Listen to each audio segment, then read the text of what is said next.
Boa noite. Deixa eu me ajeitar aqui. Deixa eu ver se o pessoal tá entrando.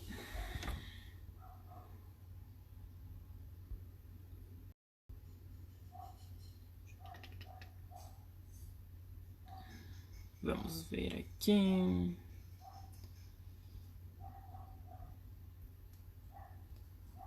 Quem mais?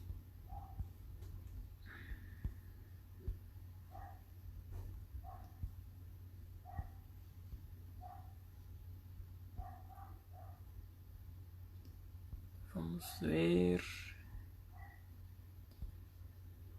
Boa noite. Tá. Ajeitando aqui as coisas. A live de hoje a gente vai falar um pouquinho sobre estudo de viabilidade. É uma coisa muito bacana dentro da arquitetura e que tem pouca gente que acaba desenvolvendo. E eu acho que ele é extremamente importante quando a gente está falando de uma construtora ou uma incorporadora. A gente tem inúmeras vantagens que a gente pode saber antes mesmo de comprar o imóvel que a gente vai estar trabalhando ou construindo, desenvolvendo o projeto. Então eu trouxe algumas coisas aqui pra gente estar conversando nesse dia frio de hoje. Tá muito frio aqui, tô aqui todo encasacado. E vamos falar um pouquinho sobre isso. Para quem não me conhece, é sempre bom estar falando no começo. Eu sou o Francis, eu sou formado em arquitetura e urbanismo já faz 2 anos, já faz um pouquinho de tempo.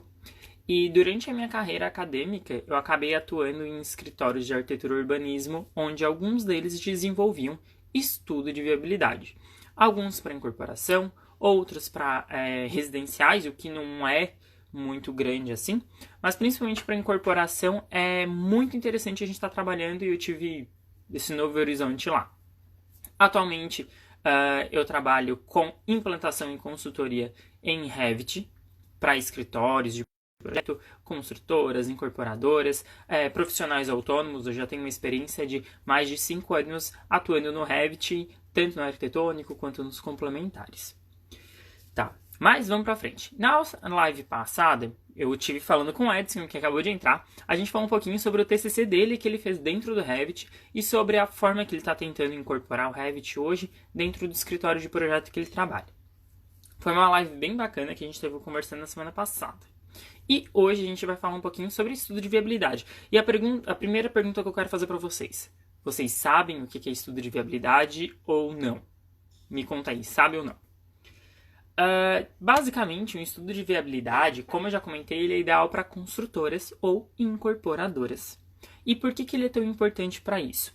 Porque a gente pode ter uma noção um pouco maior do lucro, do gasto, do custo, do faturamento que a gente pode ter em um imóvel, na construção de um prédio, de uma incorporação, um conjunto habitacional ou talvez até mesmo um shopping, dependendo das condicionantes que a gente vai ter naquele local. Então, o estudo de viabilidade, ele é justamente isso. A gente também pode saber, antes da obra ser feita, antes do projeto ter um balanço final, não é fixo, claro, né? Mas a gente pode ter um balanço final lá no final. Foi ótimo isso. E também planejar algumas coisas antes de ter o projeto. Então, são esses os 3 tópicos que a gente vai estar falando na live de hoje sobre estudo de viabilidade. Só para entender, então, o que é um estudo de viabilidade? Eu falo tanto assim, às vezes fica confuso. Nada mais é do que uma análise de possibilidade ou uma análise de algo que seja viável para ser construído. Então, uma análise de algo que pode ser construído, né? É sempre relacionado a uma coisa muito importante quando a gente está trabalhando com construtoras ou incorporadoras, que é a questão financeira. Então, a gente gera um produto que seja viável de construir e relaciona ao custo, ao faturamento, ao lucro que a gente vai ter. Por que o nome estudo de viabilidade acaba sendo muito claro? Porque é um estudo que a gente vai fazer, não é um projeto, e ele vai dizer é viável ou não construir. Muitos estudos de viabilidade podem mostrar para uma construtora dizendo assim, não é viável para o que tu quer. A gente pode estar construindo um prédio ou pode estar construindo uma escola, algum outro tipo de serviço, e existem as condicionantes que a gente vai ter que podem inviabilizar ou não a construção desse nosso produto. Por que que a gente faz, então, um estudo de viabilidade? Além de todas as coisas que eu já comentei, um estudo de viabilidade, ele é feito para ter um conhecimento prévio, para ter um planejamento prévio, para ter uma base prévia do que vai ser o nosso fluxo financeiro e também do nosso projeto.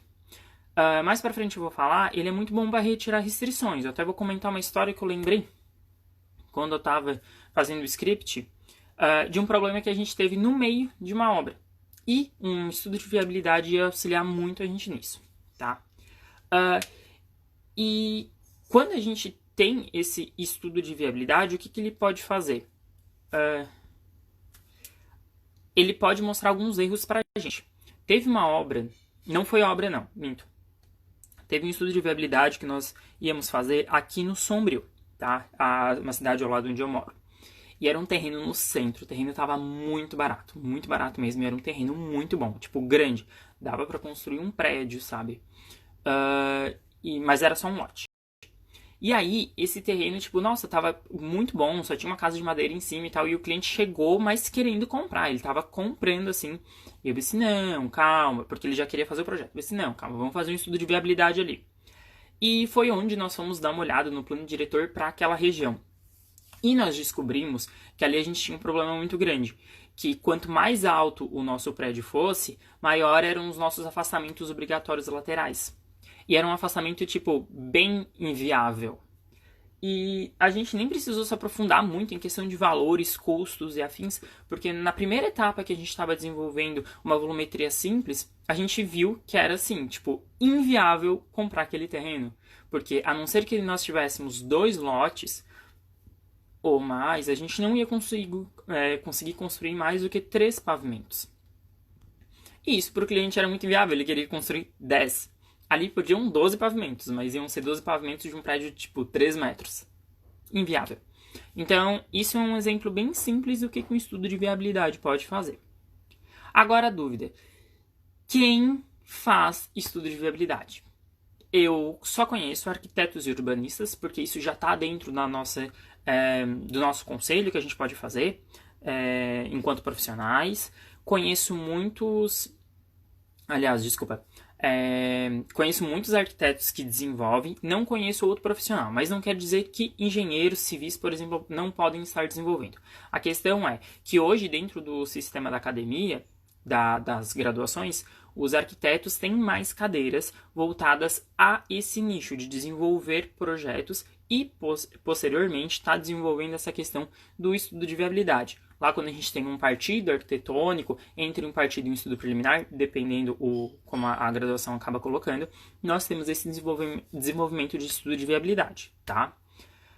Então, geralmente, vão ser arquitetos e urbanistas que vão estar desenvolvendo. E como que a gente acaba fazendo esse projeto? Só para a gente ter uma linha um pouco geral. Assim como um projeto, ele vai ter mais ou menos as mesmas etapas, mas a gente não vai se aprofundar tanto. Então, na parte técnica, a gente vai focar no quê? Na parte financeira e construtiva.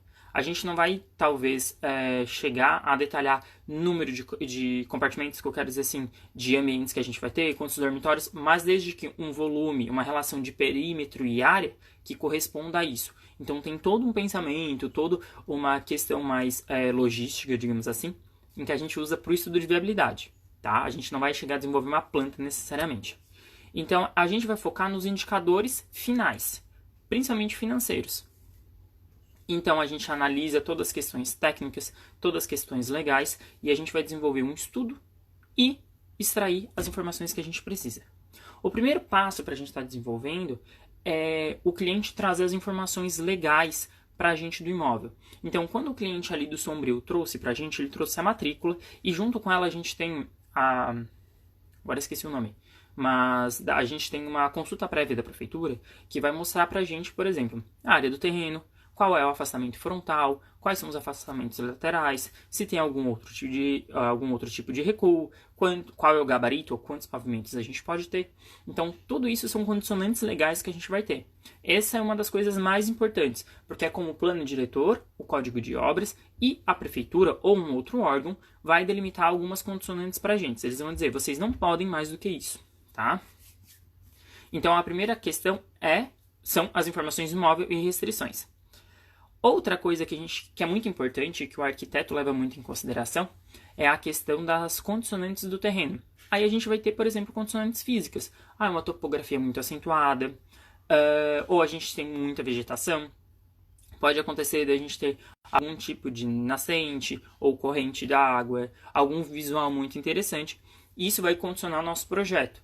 E então, o projeto seja, vamos ter uma fachada de vidro, ou um visual muito interessante, vamos virar o prédio para cá ou para lá. Então, por isso, no estudo de viabilidade, a gente tem que considerar sim, porque isso vai viabilizar algum tipo de construção, algum tipo de atrativo estético ou técnico, ou alguma necessidade que a gente vai ter, tá?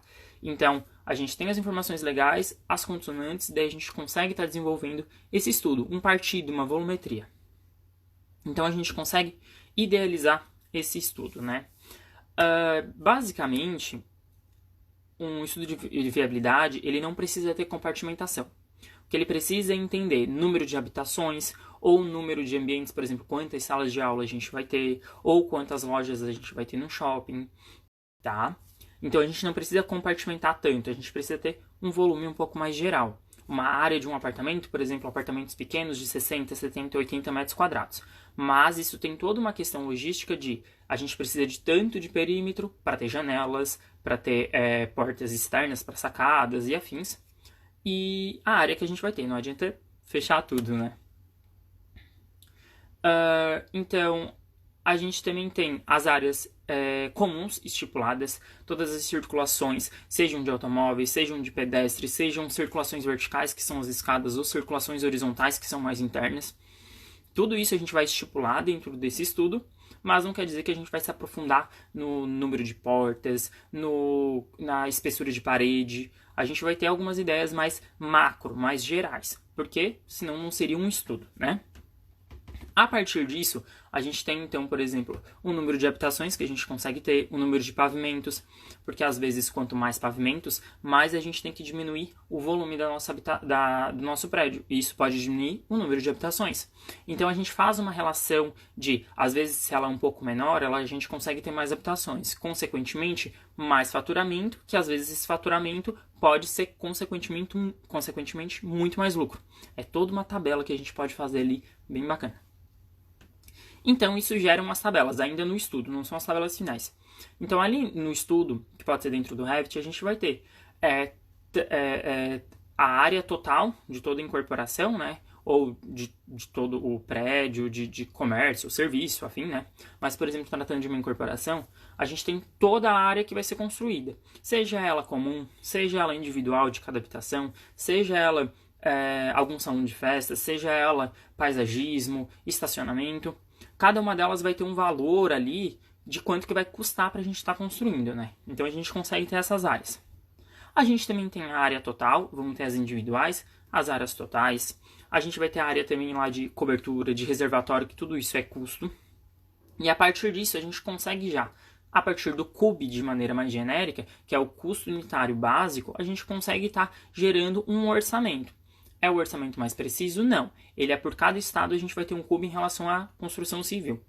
Então, a gente consegue estar fazendo um orçamento um pouco mais genérico. Ou, se a construtora já tem um CUB próprio, ou algumas informações mais próximas de acordo com as últimas obras, por isso que fechamento de obra é muito importante, a gente consegue estar chegando num orçamento muito próximo, tá? Claro, ele não é o final, porque muitas coisas vão estar acontecendo ali no meio, mas ele é a partir de uma média de construções.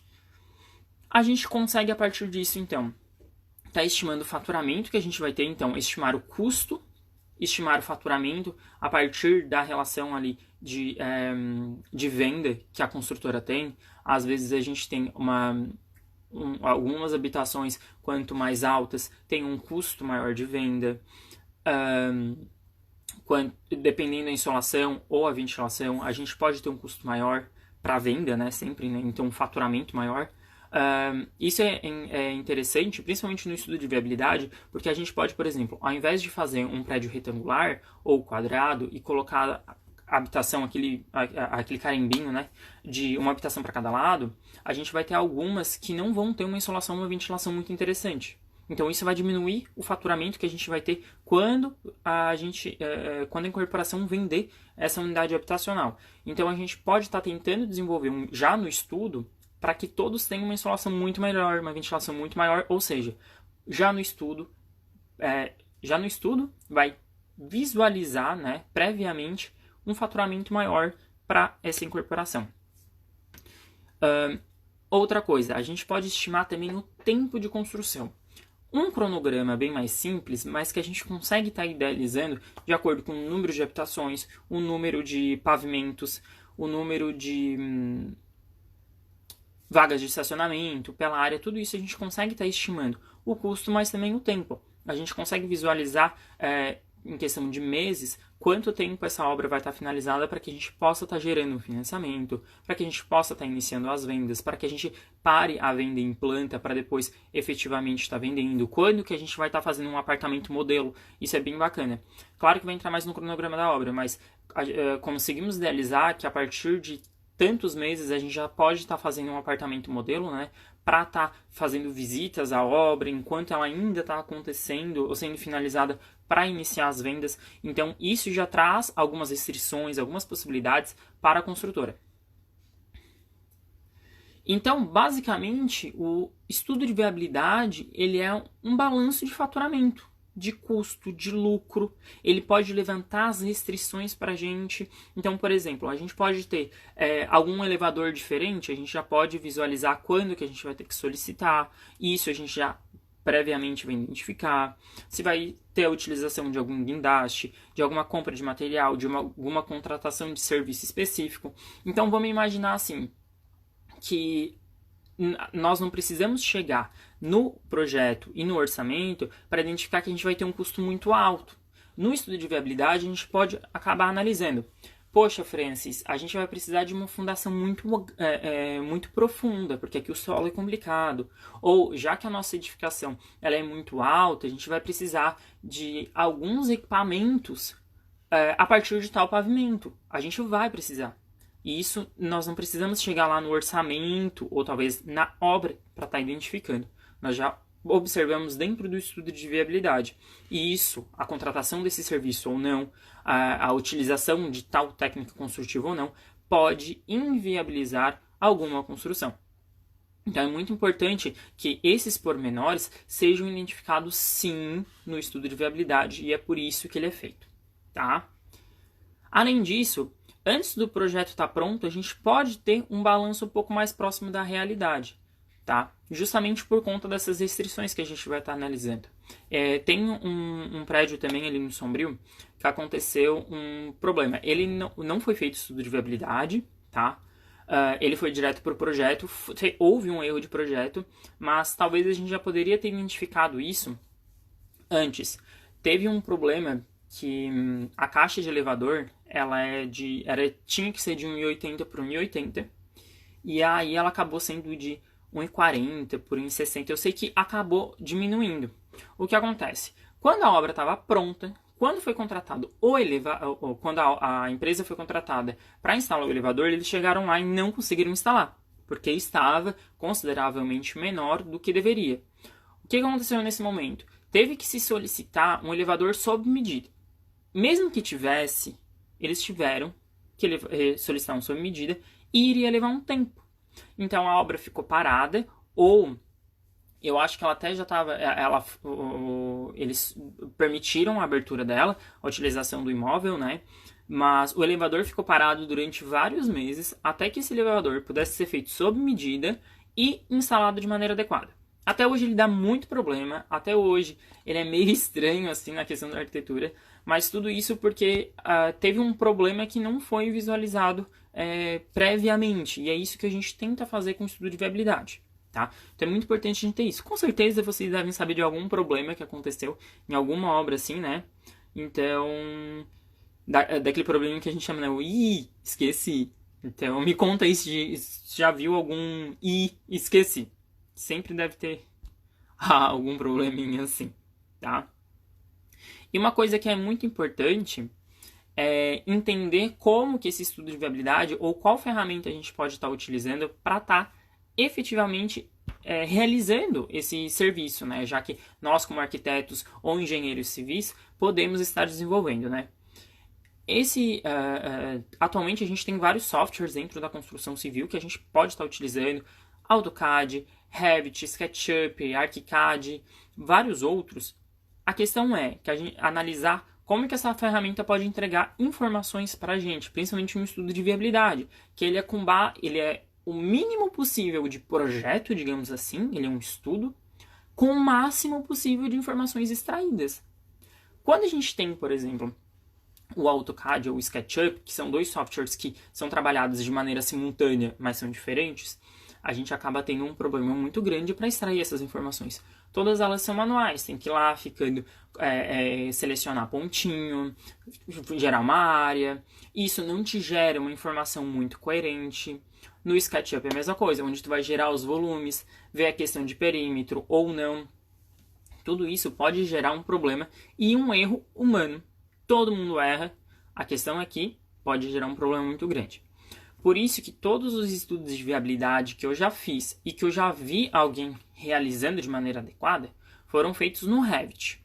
Por que no Revit? Porque o Revit ele consegue dar essa visão tanto bidimensional quanto tridimensional para o profissional que está desenvolvendo esse estudo de viabilidade.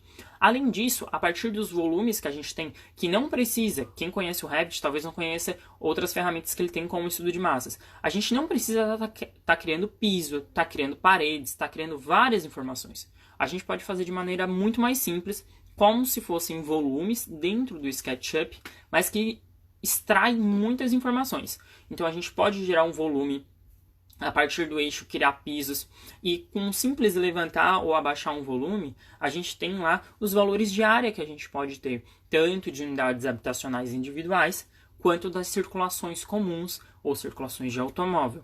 Então, em questão ali de segundos ou minutos, tu pode gerar algumas propostas e extrair isso para uma planilha Excel, e a partir disso está gerando muitas informações.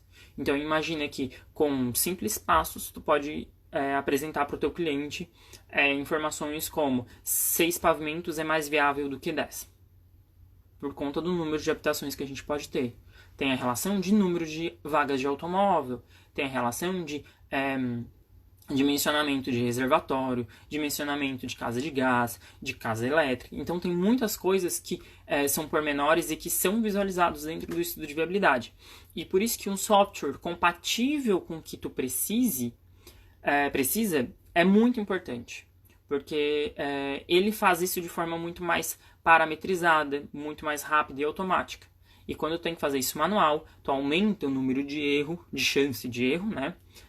E também acaba perdendo, digamos assim, né? Despendendo mais tempo para estar desenvolvendo o mesmo ou um serviço não tão bom quanto, tá? Então é muito importante estar pensando nisso. Além disso, o Revit ele te dá, quase que entregue assim, estudo solar. Então, com esses volumes, eu posso estar gerando, inclusive vocês podem ver lá no meu feed, eu já postei há um tempo um outro estudo de viabilidade que eu fiz, mas eu postei hoje também um bem bacana, que ele já mostra também a trajetória do Sol. Então a gente consegue estar mostrando para uma construtora, para algum cliente, toda essa questão da insolação que a gente pode ter dentro do nosso estudo. Então, aquela relação de faturamento e lucro que a gente pode ter por unidade habitacional pode ficar muito clara ali para a gente, tá? Além disso, o Revit ele vai analisar os nossos indicadores, a gente pode inserir algumas informações lá, pode estar extraindo. Dele a gente pode gerar muitas tabelas. Por mais que sejam tabelas bem simples, no Revit mesmo, a gente pode extrair elas para Excel ou algum outro software de planilhas, né, programa de planilhas, e a gente pode estar gerando vários outros cálculos lá, até mesmo com diferentes tipologias. Então a gente pode estar analisando lá questões de custos diferentes, de faturamentos diferentes que a gente pode estar tendo e lucro para a nossa empresa. Então é bem bacana a gente estar trabalhando com isso, até porque a gente começa a ter um conhecimento maior do que a gente tem em relação às nossas obras já concluídas. Então, por exemplo, quando a gente finaliza uma obra, a gente acaba fazendo fechamento, analisa com o primeiro orçamento, ou o orçamento que foi para a obra, né?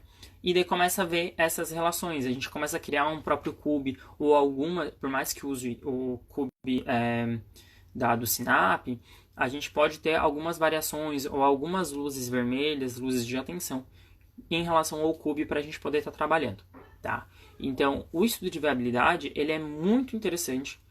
Quanto maior a obra, mais interessante ainda ele vai ser. Mas em obras pequenas, até mesmo residenciais, a gente pode estar sim trabalhando ele para a gente estar estipulando o tempo de desenvolvimento de projeto, estipulando a construção, estipulando o sistema construtivo que a gente pode ter, o que é muito bacana também, a gente consegue dentro do Revit. Às vezes é mais viável trabalhar com um sistema autoportante, ou tá trabalhando com um sistema em aço. Então, tem várias pormenores ali que a gente pode estar vendo e que o estudo de viabilidade pode viabilizar ou inviabilizar essa obra.